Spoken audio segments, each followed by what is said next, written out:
हम लोग उस दिन 26 क्वेश्चन में थे कल, उसी दिन से 26 में ही है।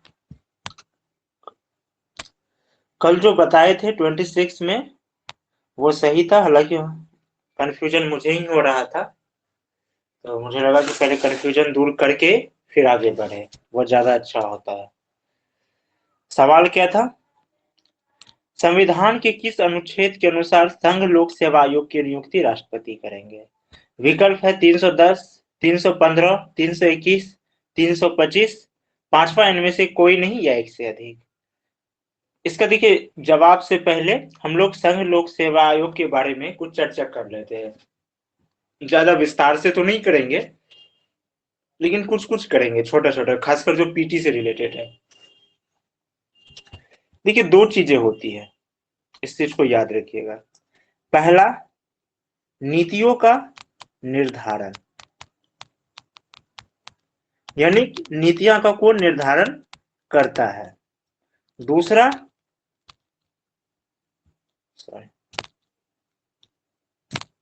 नीतियों का क्रियान्वयन, यानी कि जो निर्धारण किया गया है इसको कौन क्रियान्वित किया, ये जो करता है ये कौन करेगा? जो मंत्री परिषद है। देखिए दोनों ही कार्यपालिका का हिस्सा है, एक चीज को याद रखिएगा, दोनों ही कार्यपालिका का हिस्सा है। फर्क क्या है? ये जो करेगा ये राजनीतिक कार्यपालिका में आता है,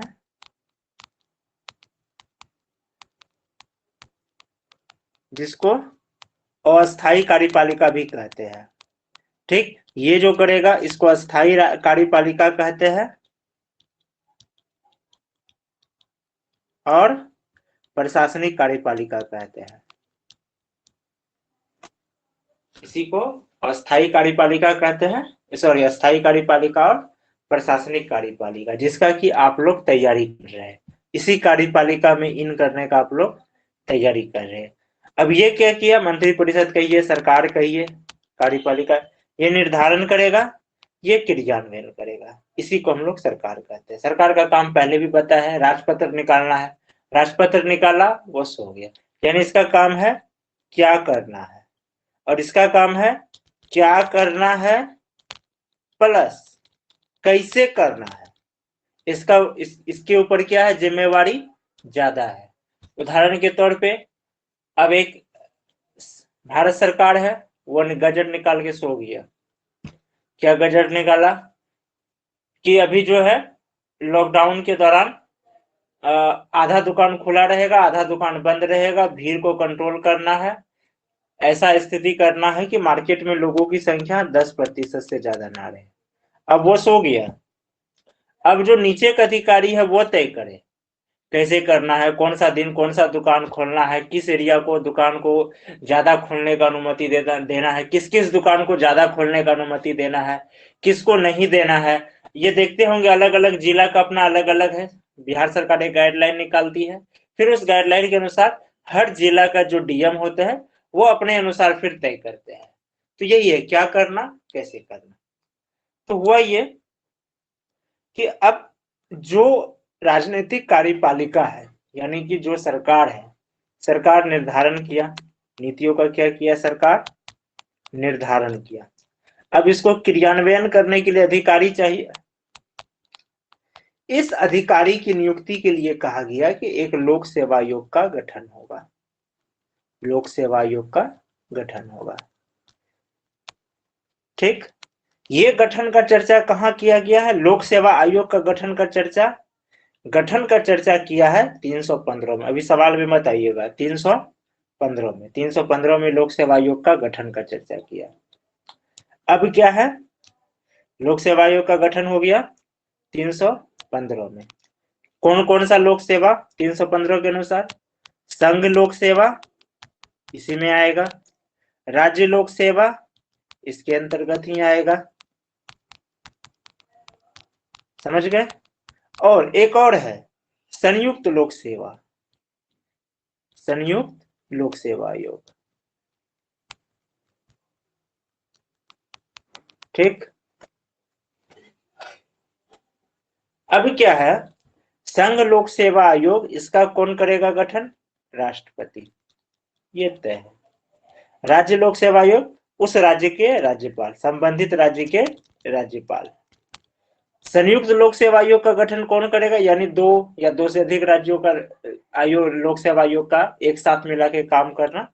ये कभी कभी होता है जबकि 2 या 2 से 3 से 2 से अधिक राज्य सिफारिश करते हैं, तो ये भी राष्ट्रपति करेंगे। कौन करेंगे, राष्ट्रपति करेंगे। यानी कि यदि प्रश्न हो, यहाँ देखिए 3 प्रश्न है 315 से, लोक सेवा आयोग का गठन कौन करेगा, नहीं, लोक सेवा आयोग के गठन कौन करेगा, संघ लोक सेवा आयोग का गठन कौन करेगा, तो राष्ट्रपति। राज्य लोक सेवा आयोग का गठन कौन करेगा, संबंधित राज्य के राज्यपाल।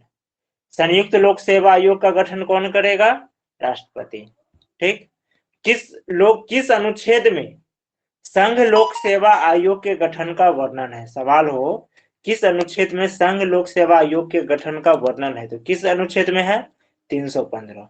यह सवाल रहे राज्य लोक सेवा आयोग, किस अनुच्छेद में राज्य लोक सेवा आयोग का गठन का वर्णन है, तो ये भी होगा 315। सवाल है अगर संयुक्त लोक सेवा आयोग कि किस अनुच्छेद में संयुक्त लोक सेवा आयोग का गठन है, तो वो है आपको ये भी 315। ये हो गया 315, समझ गए 315 से क्या क्या सवाल आ सकता है। यहां पर कोई कंफ्यूजन आप लोगों को,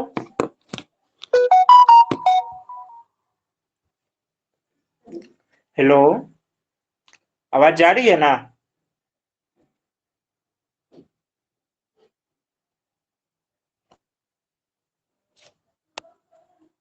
यहां तक कोई कंफ्यूजन किसी को,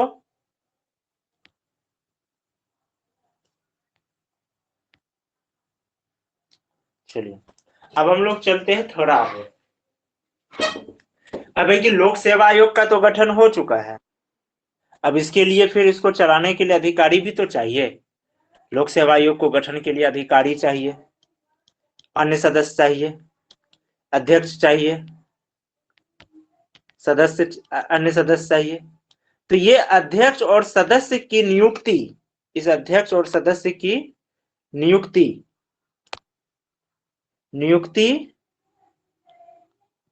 प्लस कार्यावधि, कार्यावधि मतलब इसका कब तक कार्य करना है, जैसे कि इसका 3 कार्यावधि है। पहला 6 वर्ष के लिए, लोकसभा का अध्यक्ष की बात किया जा रहा है, 6 वर्ष के लिए। दूसरा, यदि वो 65 वर्ष की आयु प्राप्त ना कर चुका है, यदि वो 65 वर्ष की आयु प्राप्त कर चुका है तो वो 6 वर्ष से पहले भी जा सकता है। तीसरा, वो इस्तीफा दे दिए। चौथा, अगर वह किसी प्रकार का कदाचार में पाया जाता है तो राष्ट्रपति उसको निष्कासित करेंगे। कौन करेंगे, राष्ट्रपति। ठीक है, ये हो गया। राज्य लोक सेवा आयोग में ये एज घट जाता है, इसको दिमाग में रखिएगा। संघ लोक सेवा आयोग का 65 है, लेकिन राज्य लोक सेवा आयोग का 62 ही रहता है। राज्य लोक सेवा आयोग का आयु क्या है, वो 62 रहेगा। और इसके लिए क्या है, इसके लिए कम से कम राज्य सरकार के अधीन या भारत सरकार के अधीन 10 वर्ष तक वो कोई पद धारण किया हुआ है या 10 वर्ष तक कोई उसका कार्य किया है तो इसको दिया जाता है। और संयुक्त लोक सेवा आयोग भी अगर है, संयुक्त लोक सेवा आयोग भी है तब भी 62 है। ये सवाल आ जाए, इस चीज को ध्यान में रखिएगा। संघ लोक सेवा आयोग का राष्ट्रपति, संघ लोक सेवा आयोग का गठन भी राष्ट्रपति करता है, संयुक्त लोक सेवा आयोग का भी गठन राष्ट्रपति ही करता है। लेकिन संयुक्त लोक सेवा आयोग के अध्यक्ष की अधिकतम आयु क्या होगी, 62 वर्ष होगी, जो कि राज्य लोक सेवा आयोग के भी अध्यक्ष की आयु है। इस चीज को ध्यान में रखिएगा। अब क्या है कि इसका यहाँ पर 316 में नियुक्ति और कार्यावधि है। यानी कि अगर यदि ये सवाल आए कि संघ लोक सेवा आयोग की नियुक्ति या इसकी पदावधि, कार्यावधि को लेकर किस अनुच्छेद में वर्णन है, तब क्या देना है, 316 देना है। तब क्या देना है, 316 देना है कि हाँ 316 में संघ लोक सेवा आयोग के अध्यक्ष और उसके सदस्यों की नियुक्ति का भी वर्णन है, वो उसका कार्यावधि या पदावधि का भी वर्णन है, लोक सेवा आयोग के अध्यक्ष और अन्य सदस्यों का। और कौन करेंगे, संघ लोक सेवा और संयुक्त लोक सेवा का राष्ट्रपति और राज्य लोक सेवा आयोग का राज्यपाल। यहां तक समझ गए। यहां तक सभी समझ गए? कोई कंफ्यूजन?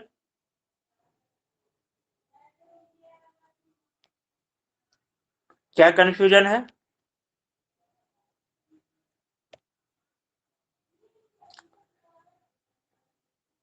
आपको क्या कंफ्यूजन है आयुषी?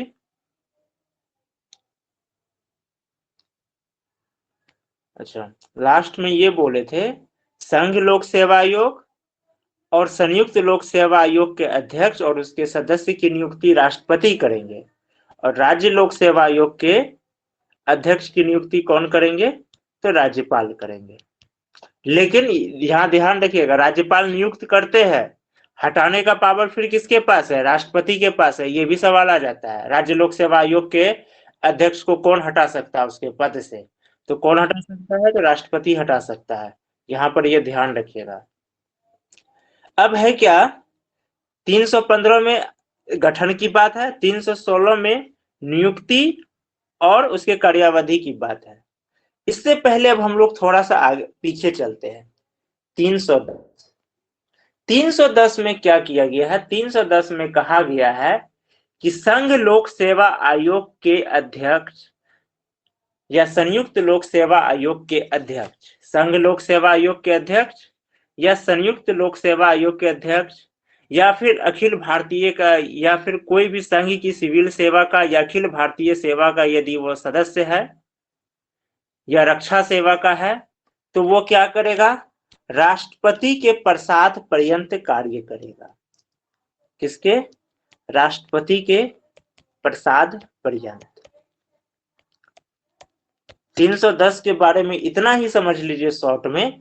इसमें यह कहा गया है कि भाई संघ लोक सेवा आयोग का जो अध्यक्ष है फिर वो किसके लिए कार्य करेगा?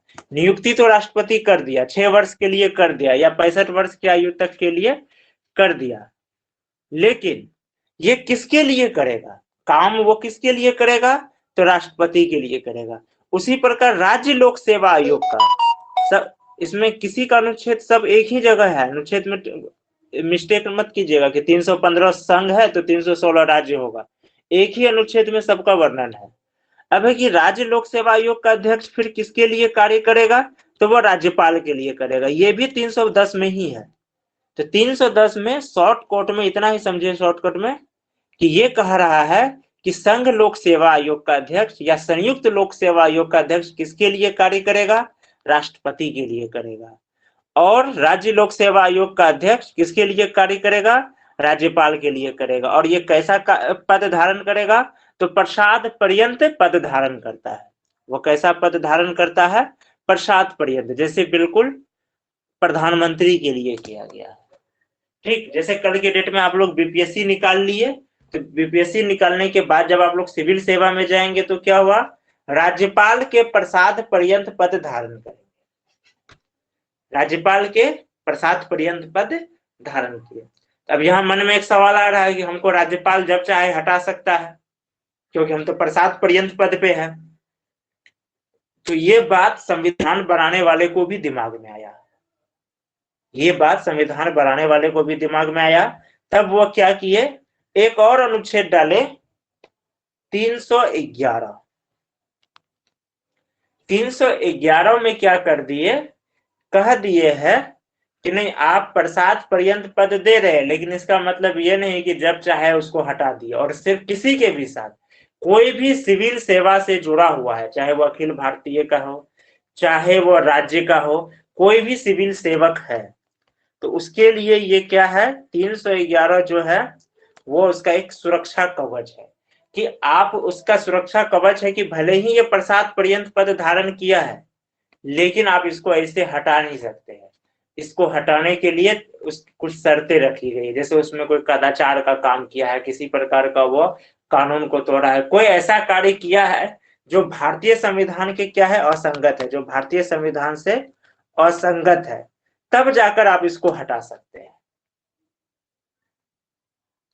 तो ये 311 इसका ही वर्णन है कि आप, यानी कि लोक संघ लोक सेवा आयोग का जो अध्यक्ष है यानी सदस्य, भले ही वो राष्ट्रपति के प्रसाद पर्यंत है, लेकिन इसका मतलब ये नहीं कि जब चाहे हटा दिए। यहाँ पर ये 311 से बहुत कोई मुक्त है, जैसे कि मुख्य न्यायाधीश हुए, ये मुक्त है। जो मुख्य न्यायाधीश होंगे, जज होंगे, ये सबको इससे मुक्त रखा गया है।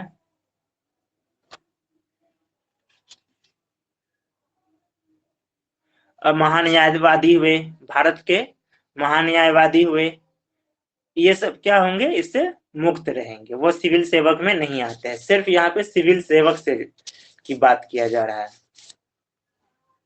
तो 311 समझ गए।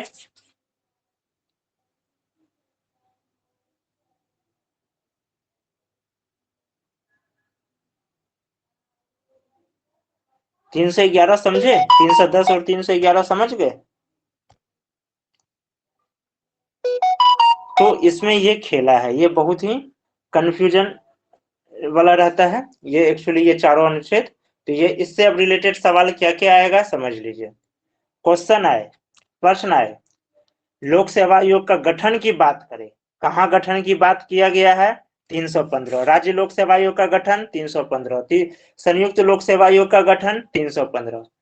राज्य लोक सेवा आयोग का गठन कौन करेगा, राज्यपाल। संयुक्त लोक सेवा आयोग का गठन कौन करेगा, तो एक चीज याद रखिएगा, संयुक्त लोक सेवा आयोग को जेपीएससी भी लिखा जाता है, कहीं कहीं संविधान का जो बुक लिखिएगा तो वहां पर जेपीएससी लिखा नजर आएगा। तो वहां जेपीएससी का मतलब झारखंड पब्लिक सर्विस कमीशन मत समझिएगा, इसका मतलब वह ज्वाइंट पब्लिक सर्विस कमीशन, यानी संयुक्त लोक सेवा आयोग।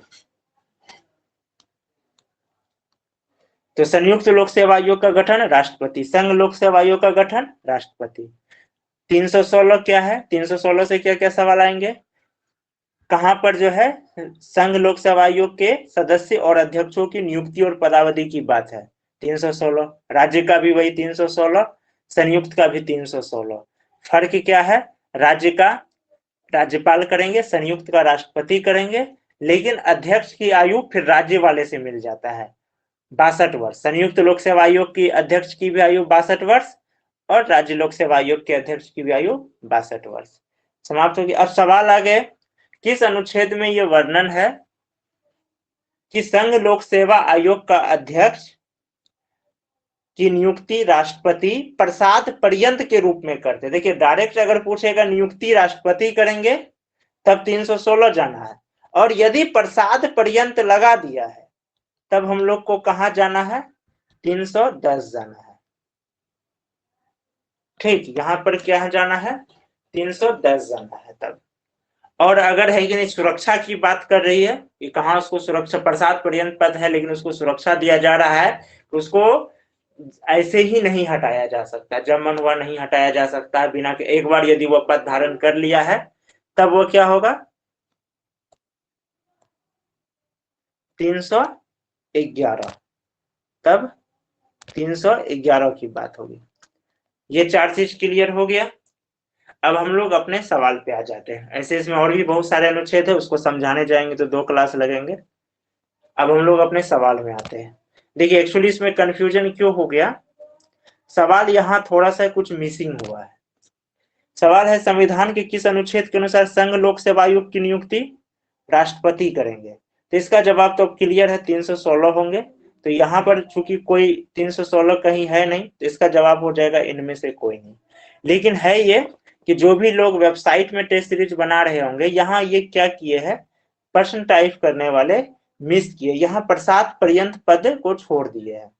यहाँ पर सवाल होगा संविधान के किस अनुच्छेद के अनुसार संघ लोक सेवा आयोग की नियुक्ति प्रसाद पर्यंत रूप में राष्ट्रपति करेंगे, क्योंकि आंसर की में उत्तर है क नंबर यानी कि 310। तो यदि प्रसाद पर्यंत रहता तब तो 310 ही होता। यदि सवाल रहता कि संघ लोक सेवा आयोग के नियुक्ति अध्यक्ष राष्ट्रपति के लिए कार्य करेंगे तब भी 310 ही रहता। पॉलिटी में एक ही अनुच्छेद से कई सवाल बन जाते हैं, ये इसका एक समस्या भी है। यही वजह है कि पॉलिटी बहुत स्टूडेंट को बोरिंग लगने लगता है।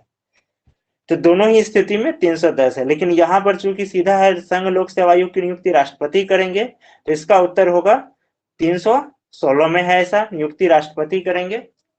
और यहाँ पर है नहीं तो इसका उत्तर होगा ई नंबर। जो लोग वेबसाइट में बना रहे होंगे वहां पर क नंबर है, तो इसका वजह है कि टाइप करते वक्त यहाँ प्रसाद पर्यंत को छोड़ दिया है, और पॉलिटी में एक कोमा भी छूट जाए तो उसका बहुत बड़ा मीनिंग बन जाता है, पॉलिटी और इकोनॉमी में। ये दो ऐसा विषय है। तो ये कंफ्यूजन दूर हो गया। ये इस टॉपिक को पूरा समझ गए, कितना क्वेश्चन आ सकता है और किस क्वेश्चन का किस अनुसार जवाब देना है, प्रश्न को ध्यान से पढ़कर। ये पूरा समझ गए ना?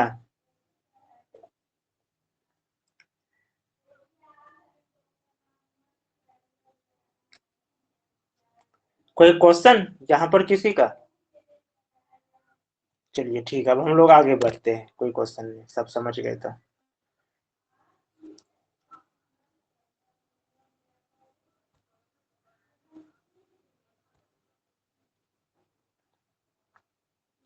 एक चीज और बता देते हैं, भारत में जो प्रसाद पर्यंत का, भारतीय संविधान में जो ये प्रसाद पर्यंत बार बार आता है, ये बार बार आता जरूर है लेकिन ये बहुत ही सीमित है।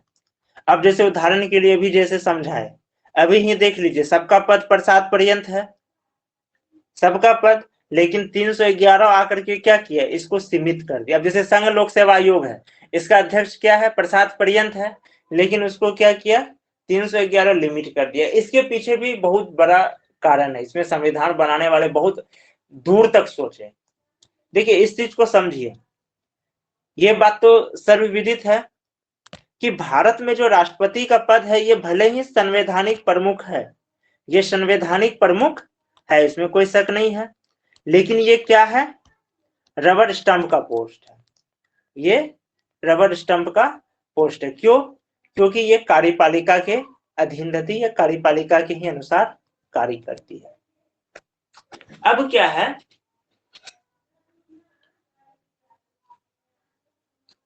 यहां पर क्या कर दिया गया कि यदि मान के चलिए राष्ट्रपति को अगर छोड़ देता, अगर संघ लोक सेवा आयोग के अध्यक्ष का पूरा तरह से प्रसाद पर्यंत रखता राष्ट्रपति के अधीन, मान के चलिए 1 साल में प्रधानमंत्री बदल गया, प्रधानमंत्री बदल गया, अब वो बोलेगा संघ लोक सेवा आयोग का अध्यक्ष को बदलिए।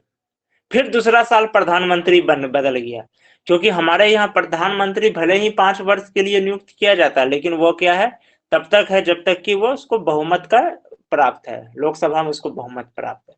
फिर दूसरा साल राष्ट्रपति आ गया, सॉरी दूसरा प्रधानमंत्री आ गया, वो राष्ट्रपति को बोलेगा अब लोक सेवा आयोग के अध्यक्ष को बदलिए।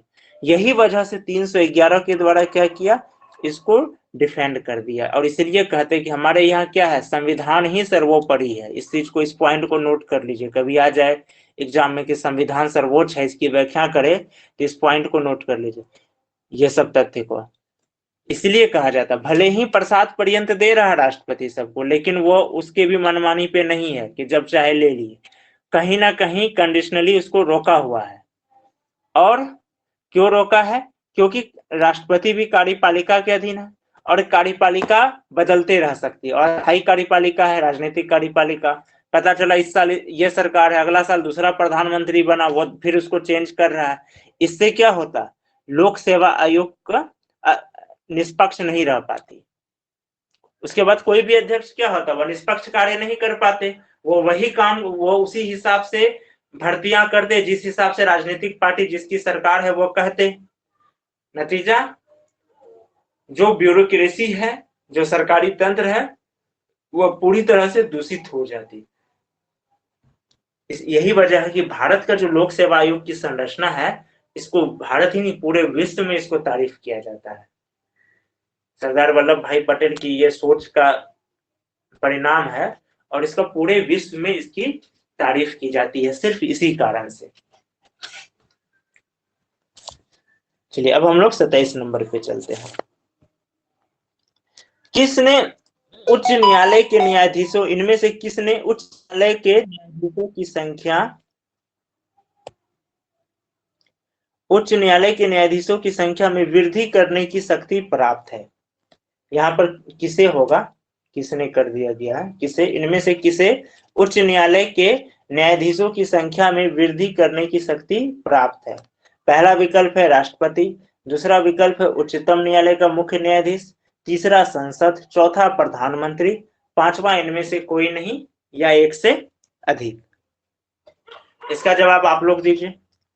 ये पहले भी एक बार बता चुके हैं, ये सवाल का पहला सेट में अभ्यास करा चुके हैं। एक स्टूडेंट दिए है प्रेसिडेंट, वह गलत है। एक चांस और दे रहे हैं, दूसरा भी प्रेसिडेंट दे रहे हैं, वो भी गलत है। संसद को प्राप्त है, संसद ही कर सकते हैं। और न्यूनतम कितना मूल संविधान में हमारा कितना था, याद रखिएगा 1+7, वर्तमान में कितना है 1+33। इसको संसद ही बढ़ा सकती है, संसद ही घटा सकती है, लेकिन किसी भी स्थिति में 1+7 से कम नहीं कर सकती है।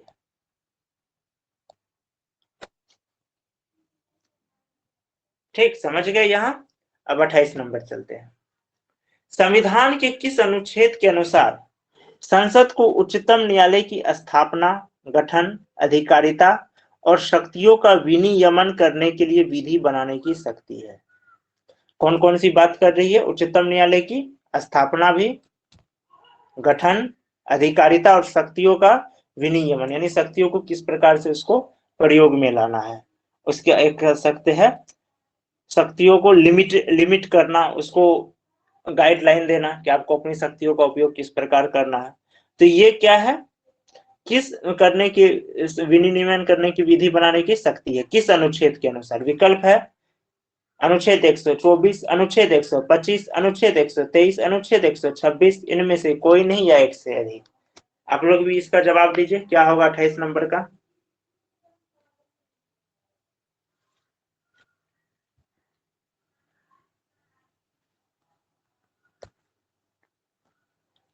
एक स्टूडेंट दिए है बी, गलत है। नेक्स्ट और कोई देना चाहते हैं तो दे सकते हैं, 10 सेकंड।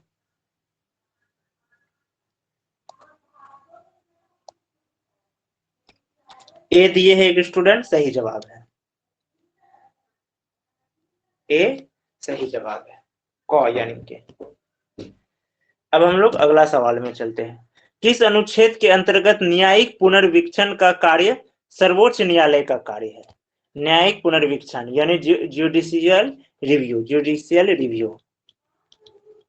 अंग्रेजी में। ये पूछ रहा है किस अनुच्छेद के अनुसार। पहले इसका अनुच्छेद देखते हैं। अनुच्छेद 13 का 2, अनुच्छेद 12 का 4, अनुच्छेद 124 का 3, अनुच्छेद 129, इनमें से कोई नहीं या एक से अधिक। कौन सा होगा आप लोग बता सकते हैं? एक स्टूडेंट जवाब दिए हैं, सही जवाब है 13 का 2।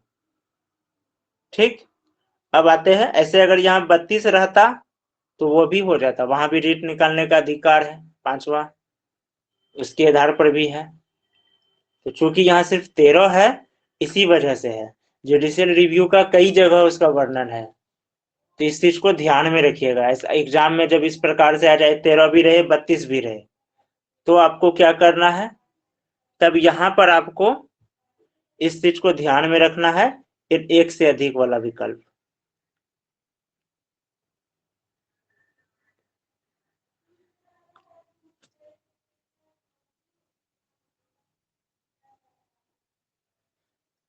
चलिए, अब 30 नंबर का सवाल है। भारत में पंचायती राज प्रतिनिधित्व करता है, पंचायती राज प्रतिनिधित्व करता है। पहला विकल्प शक्तियों का विकेंद्रीकरण, लोगों की हिस्सेदारी, सामुदायिक विकास, प्रजातंत्र की मजबूती, पांचवा इनमें से कोई नहीं या एक से अधिक। इसका सही जवाब क्या होगा आप लोग बताइए। विकल्प है शक्तियों का विकेंद्रीकरण, लोगों की हिस्सेदारी, सामुदायिक विकास, प्रजातंत्र की मजबूती। चलिए, एक स्टूडेंट जवाब दिए शक्तियों का विकेंद्रीकरण, बाकी लोग?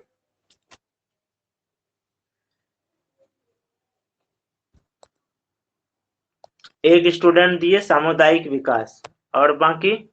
एक स्टूडेंट दिए है ई, ई में दो है, इनमें से कोई नहीं या एक से अधिक। आप कौन सा मान रहे हैं? कोई नहीं मान रहे या एक से अधिक मान रहे हैं, ये भी स्पष्ट कर दीजिए।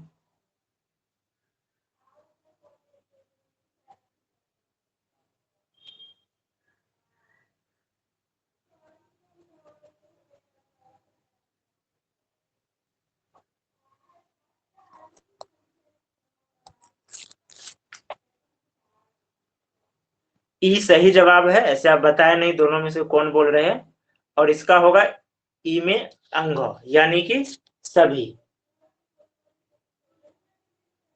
इसका सही जवाब होगा अंग, यानी कि सभी, इनमें से सभी है। पंचायती राज में शक्तियों का विकेंद्रीकरण की भी बात होती है, लोगों का हिस्सेदारी बढ़ाने का भी है, ज्यादा से ज्यादा लोग क्या हो, सरकार के कार्यों में हिस्सेदारी हो, इसकी योजनाओं में ज्यादा से ज्यादा बने। ग्राम सभा का वही उद्देश्य है ना। ये अलग बात है कि उसको सही तरीके से कराया नहीं जा रहा है। सामुदायिक विकास हो, जब विकेंद्रीकरण स्तर पर योजनाएं बनेंगे लोगों के, जो सबसे निचले स्तर के लोगों के डिमांड पर, तो सामुदायिक विकास होगी। इससे क्या होगा, प्रजातंत्र की मजबूती होगी, लोगों को प्रजातांत्रिक सरकार पर विश्वास बना रहेगा, क्योंकि भारत विविधताओं का देश है। अब मान के चलिए कोई वहां कितने एमपी जा सकते हैं, 543 चुन के।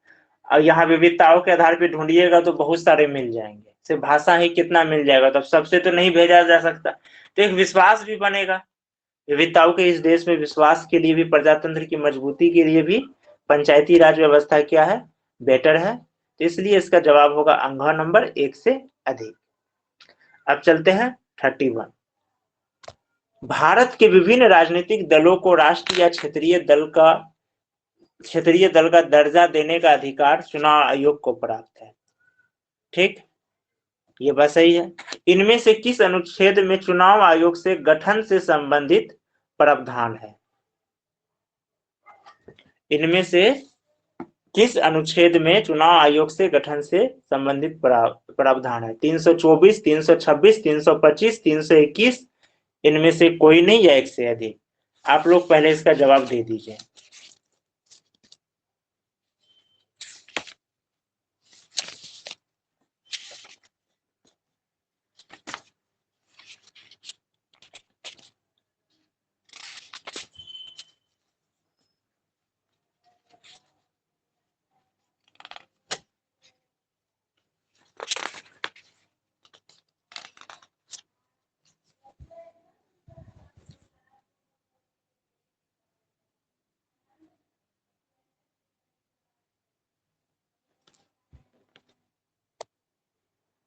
तीन स्टूडेंट जवाब दिए है ए, बिल्कुल सही जवाब है, 324 में है वाटर।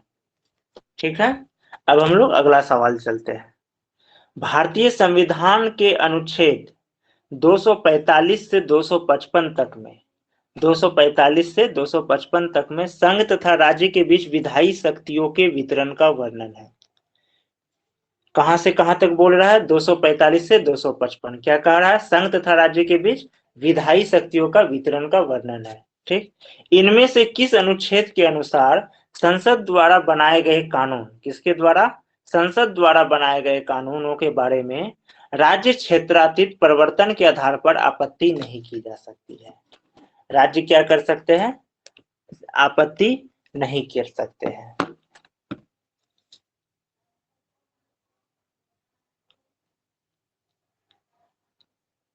पहला इसका विकल्प है, पहला 245, दूसरा 248, तीसरा 253, चौथा 255, पांचवा इनमें से कोई नहीं या एक से अधिक। आप लोग के अनुसार इसका सही जवाब क्या होगा?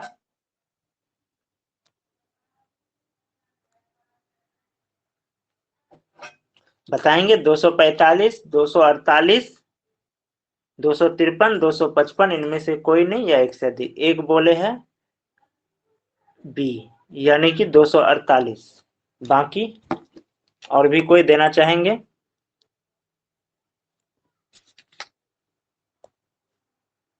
एक बोले हैं 253। इसका सही जवाब है ए नंबर 245। 245 के अनुसार संसद द्वारा बनाए गए कानूनों के बारे में राज्य क्षेत्रातीत परिवर्तन के आधार पर आपत्ति नहीं किए जा सकते हैं।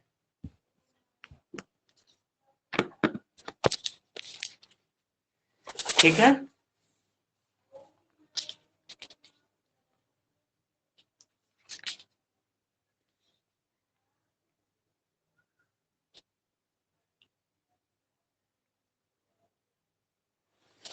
ठीक है। 245 के विस्तार पूर्वक चलना है तो 245 के 2 में है। यहां तक समझ गए सारा क्वेश्चन? कोई कंफ्यूजन?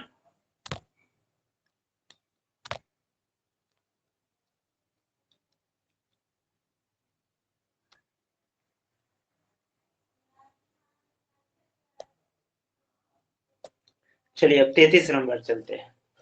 भारतीय राजनीतिक व्यवस्था में कार्यपालिका किनके अधीन रहकर कार्य करती है? कार्यपालिका किनके अधीन रहकर कार्य करती है? इसको एग्जाम में इस प्रकार भी आ जाएगा, कार्यपालिका किसके प्रति जवाबदेह है। इसी क्वेश्चन को घुमा करके बीपीएससी एक बार दे भी है, कार्यपालिका किसके प्रति जवाबदेह है। तो एक ही सवाल है, यहाँ कंफ्यूज मत होइएगा। ठीक, विकल्प है न्यायपालिका, विधानपालिका, राष्ट्रपति, लोकसभा, इनमें से कोई नहीं या एक से अधिक। आप लोग के अनुसार इसका कौन सा हो जाएगा? चलिए, एक स्टूडेंट बोले ए, दूसरा बी। बी जो भी बोले हैं सही बोले हैं, विधान पालिका यानी कि विधायिका। ठीक, इसका सही जवाब होगा ख नंबर यानी बी नंबर, विधायिका। ठीक है, अब हम लोग अगला सवाल चलते हैं। शून्य काल का अर्थ होता है, शून्य काल का अर्थ होता है, विकल्प है प्रश्न काल के बाद का विषय, ख नंबर इसके साथ ही, यहां से आगे ख नंबर है, ये सब टाइपिंग का होता है। बिना किसी पूर्व सूचना के अविलंबनीय महत्व के किसी मामले को उठाया जाना, बिना किसी पूर्व सूचना के अविलंबनीय मामले को उठाया जाना। ठीक, तीसरा है निलंबित प्रस्ताव, चौथा है स्थगन काल, पांचवा इनमें से कोई नहीं या एक से अधिक। इसका जवाब आप लोग दीजिए तो पहले 34 का सही जवाब क्या होगा? एक स्टूडेंट ई बोले है, एक स्टूडेंट बी बोले हैं। ठीक, ई जो बोले हैं वो बताइए ई में कौन कौन सा होगा। ई जो बोले हैं उसमें बताइए ई में क्या होगा। हाँ, ठीक है, ए प्लस बी सही जवाब है, यानी क और ख, क और इधर क है इधर ख है। शून्य काल का अर्थ क्या होता है? प्रश्न काल के ठीक बाद का विषय। दूसरा, बिना किसी पूर्व सूचना के अविलंबनीय महत्व के किसी मामले को उठाया जाना। तो इस वजह से इसका जवाब हो जाएगा एक से अधिक, क प्लस ख यानी ए प्लस बी। अब अगला सवाल चलते हैं। इनमें से कौन सा कथन सत्य है? सत्य असत्य वाली बात है तो वही फॉर्मूला याद रखना है। पहला, 42वें संविधान संशोधन के 42वें संविधान संशोधन के 10 आधार आदेशों को मौलिक कर्तव्य के नाम से जाना जाता है। बिल्कुल सही जवाब है, सबको पता है 42वें संविधान संशोधन में ही मौलिक कर्तव्य जोड़ा गया था। अभी भले ही 11 है, तभी 10 थी, 11वां 2002 में जोड़ा गया है। मौलिक कर्तव्य स्वर्ण सिंह समिति की सिफारिशों के आधार पर जोड़ा गया, ये भी सही। मौलिक कर्तव्य भाग 4 क के अंतर्गत जोड़ा गया, ये भी सही। पहले मौलिक कर्तव्य 10 थे, वर्तमान में कुल 11 मौलिक कर्तव्य है, ये भी सही। पांचवा इनमें से कोई नहीं या एक से अधिक, चूंकि चारों सही है तो इसका जवाब हो जाएगा एक से अधिक, यानी ई नंबर पांचवा। फॉर्मूला ये है कि जैसे एग्जाम में अगर आ गया सत्य असत्य क्या है तो अक्सर कंफ्यूजन हो जाता है। कभी कभी है कि पढ़ते पढ़ते सत्य को असत्य, असत्य को सत्य, माइंड में सत्य असत्य वाला कंफ्यूजन आ जाता है, यानी है सत्य लेकिन हम लोग असत्य वाला काउंट करते हैं, अगर है असत्य तो सत्य वाला काउंट, जिसमें रॉन्ग हो जाता है। तो यहाँ पर क्या करना है, जो जैसे सत्य है तो देखिए कौन सा कथन सत्य है और जो भी कथन सत्य है उसको टिक लगा दीजिए। अब मान के चलिए यहाँ रहता कौन सा कथन असत्य है, तब असत्य वाला कथन खोजते और उसके सामने जस्ट टिक लगा देते। उसके बाद फिर हम लोग मिलाते कि हाँ कौन, काउंट करते कौन कौन सा है। एक है तब तो वही विकल्प चुनना है, और एक से ज्यादा है, देखिए कि नहीं एक से ज्यादा टिक जा रहा है तो सीधा ई नंबर आके लगा देना है। ये फॉर्मूला, इससे क्या होगा, कोई कंफ्यूजन नहीं रहेगी, गलती होने का चांस बहुत कम हो जाता है। अब यहाँ इसके बाद भी गलती हो तो समझिए कि ये अपना क्या कहते हैं बैड लक है वो, और कुछ नहीं। अब आगे चलते हैं 36 नंबर। संविधान के किस अनुच्छेद के अनुसार राज्य सरकार का कार्यकारी अध्यक्ष या प्रमुख राज्यपाल होता है? ठीक, ये सवाल है, सिंपल में ही है। कौन सा अनुच्छेद है जो कि जिसके अनुसार राज्य का संवैधानिक प्रमुख कह सकते हैं या कार्यकारी अध्यक्ष राज्यपाल होते हैं? इसी को इस प्रकार से भी दे सकता है, किस अनुच्छेद के अनुसार राज्य की कार्यपालिका शक्ति राज्यपाल में निहित है? यही सवाल को घुमा करके देगा, किस अनुच्छेद के अनुसार राज्य सरकार की कार्यपालिका शक्ति राज्यपाल में निहित है? तो अब इसका विकल्प देखते हैं, पहले फिर सही जवाब ढूंढते हैं। पहला है 154, दूसरा 153, तीसरा 152, चौथा 155, पांचवा इनमें से कोई नहीं या एक से अधिक। आप लोग के अनुसार कौन सा सही जवाब होगा?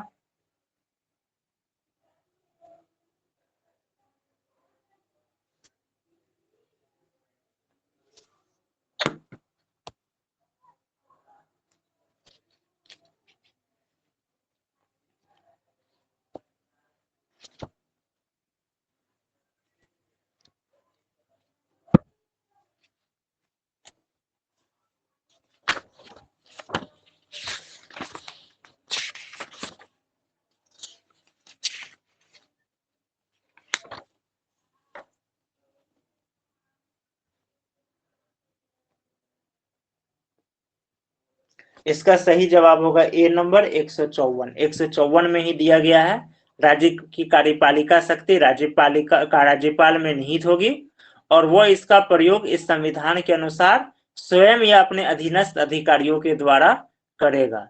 अधीनस्थ अधिकारी जो कि आप लोग जिसकी तैयारी कर रहे हैं।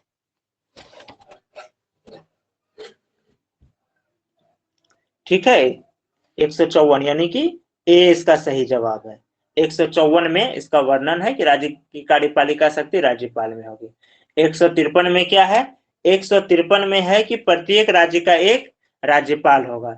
155 में क्या है? 155 में है कि राज्यपाल की नियुक्ति कौन करेगा? राष्ट्रपति करेगा, समझे। और 152 में असल में राज्य के पद से जुड़ा हुआ है, ये राज्य के पद से जुड़ा हुआ है। पहले इसमें जम्मू कश्मीर नहीं आता था 152 के अंतर्गत, ठीक, लेकिन अब वह भी आ जाएगा।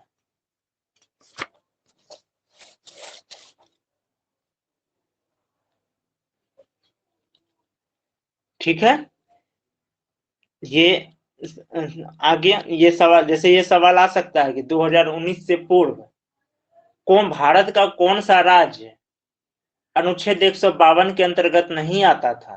तो याद रखिएगा जम्मू कश्मीर। घुमा के दे दिया 2008, इनमें से कौन सा राज्य 2018 में 152 के अंतर्गत नहीं आता था? तो याद रखिएगा जम्मू कश्मीर। और 156 में किसका जिक्र है? राज्यपाल की पदावधि का जिक्र है। ठीक है, अब अगला सवाल चलते हैं। कानूनी विषयों पर राज्य सरकार को परामर्श महाधिवक्ता देते हैं। ठीक, ये सबको पता है। इसका वर्णन किस अनुच्छेद में किया गया है? 165, 163, 161 या 166? यानी कि महाधिवक्ता का जो है, किस अनुच्छेद में महाधिवक्ता का वर्णन किया गया? और महाधिवक्ता का क्या काम है? राज्य सरकार को कानूनी विषय पर परामर्श देना।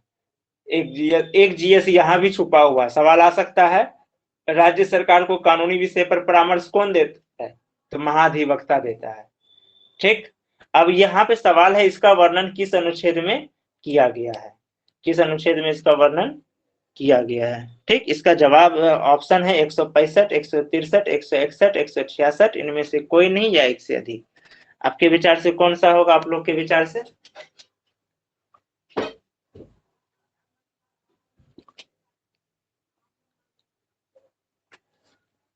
इसका सही जवाब है 165। 165 में किया गया है।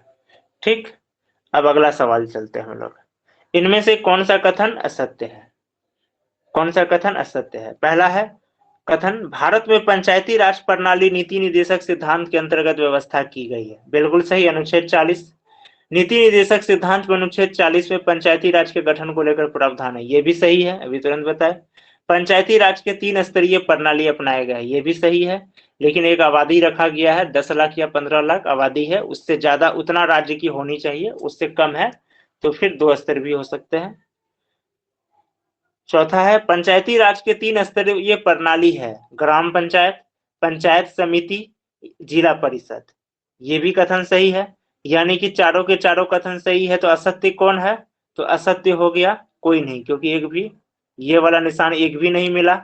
इसका सही जवाब क्या हो गया? कोई नहीं, यानी कि ई नंबर, इसका सही जवाब हो गया ई नंबर। इनमें से कोई नहीं, सबके सब सत्य है। ठीक है, तो सेकेंड टेस्ट का पहला पार्ट समाप्त हो चुका है। अब कल से हम लोग दूसरा पार्ट शुरू करेंगे। यहाँ पर किन्हीं का कोई प्रश्न? यहाँ तक कोई क्वेश्चन किसी का?